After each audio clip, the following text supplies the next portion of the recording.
dalam detik akhir zaman, saat alam terkulai lesu dan harapan hampir musnah. Dua puteri bercahaya dari bintang turun ke bumi, membawa harapan terakhir.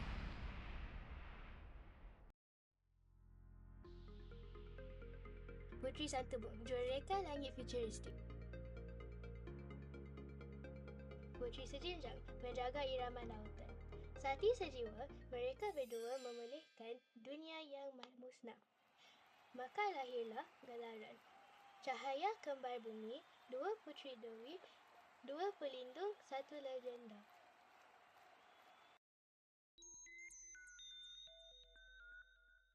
Ketika bumi hampir pulih,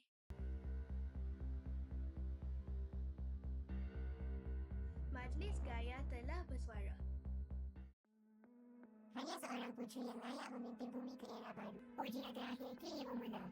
Kakak, sejak dulu kita berdua tak pernah berpisah. Kenapa sekarang kita kena pilih jalan masing-masing? Kakak pun tak mahu kita berpisah.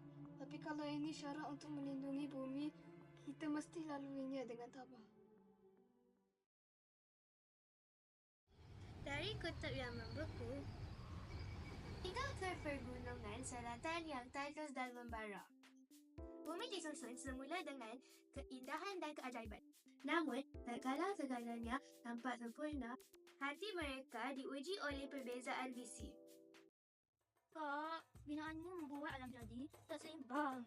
Ciptaanmu mengganggu dunia futuristik yang ingin ku bangunkan.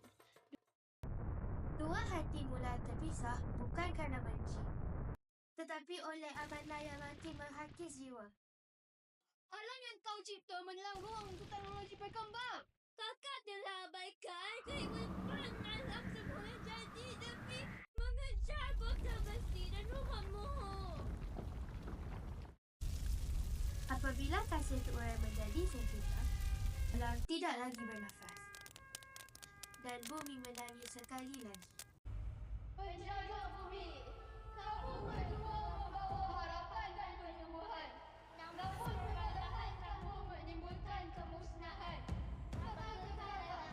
Bukan sebagai penyelamat bumi, tetapi sebagai simbol agar manusia tidak lupa. Jika ini caranya untuk pulihkan bumi, adik sanggup asalkan kita tetap bersama selamanya. Satu pengajaran yang akan terpahat dalam ingatan dunia untuk selamanya. Puteri Satu Bom menjadi gunung bercahaya, simbol keteguhan dan kebijaksanaan. Puteri Sejenjang menjadi pulau bernyawa yang kekal menyuburkan bumi. Kenapa mereka bertarung? Bukankah mereka adik-beradik? Kerana dunia memaksa mereka memilih, tapi akhirnya mereka memberi satu pengajaran bersama. Tanpa sorakan dua puteri Dewi berguna, jiwa mereka kekal bersatu memimpin manusia, mengajar kita bahawa kekuatan sebenar terletak pada kepimpinan bersama.